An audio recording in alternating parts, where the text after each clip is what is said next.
What's up, y'all? This is Will. I just want to come on here real quick and say shout out to all of the parents who are doing the right thing, raising their children the right way, and they're not concerned about being their child's best friend. They just want to raise healthy, good children into adults. And hey, sometimes that comes with telling you some things you need to hear, and sometimes that comes with being the bad person in your life.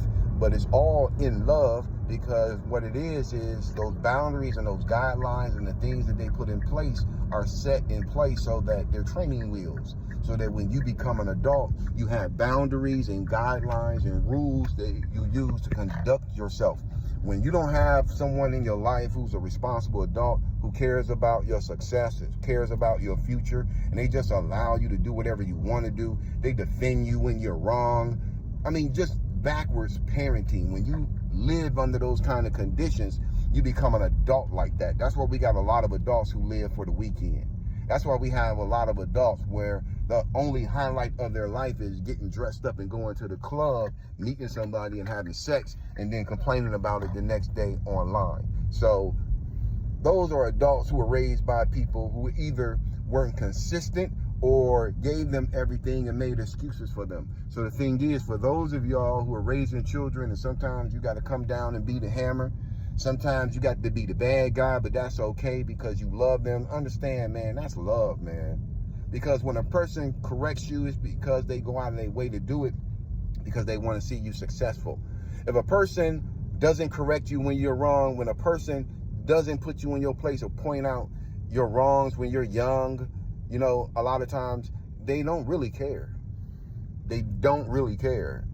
If you're 12 and 13 and you're allowed to smoke and drink, your parents, I'm sorry, they don't care. They don't care. If you go to school and you cause a disturbance, and when you get home, the parent calls the school and fusses at the principal and the teachers on your behalf, even though you did something wrong, that parent doesn't care. They don't care. And guess what? When you become an adult, I see it all of the time. They got somewhere to put people like you.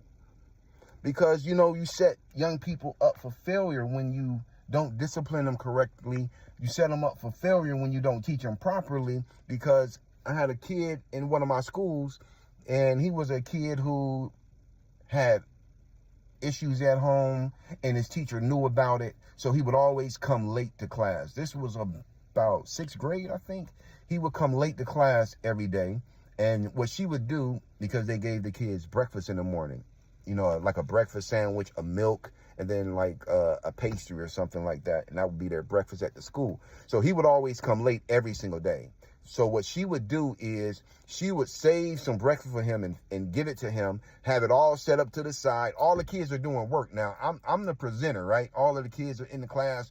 He would come in late. He would sit there, open up the paper, making his noise, taking his time, drinking his little milk or juice or whatever, and do all these other things. And then when he was ready, he could participate with the class. So one day I pulled the teacher aside when class was over, and I had a talk with her. And I said, listen, you know, you're a black teacher. You know, I'm a black educator. You know, one of the things I want to tell you as a black man is that you should not do that with that young man.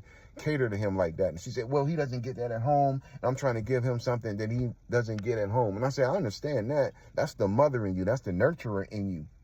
But what you're doing is you're setting him up for failure, because there's nowhere in this world where he's going to be treated like that for not doing what he's supposed to be doing. Actually, it's going to be the total opposite. People are going to come down on him. People are either lock him up, people put him on probation. You know how it goes, man. So you're miseducating him and sending him out into a world that is not going to reflect that. So my point is this, and I'm just going to wrap it up because I just had a session not too long ago and this topic came up. If you're a parent, man, and if you're raising your children and you have doubts in your mind whether they're going to hate you or dislike you because of your parenting, because of your rules, keep doing what you're doing. Be encouraged. Keep the rules. Keep being a responsible parent, and they'll understand later on.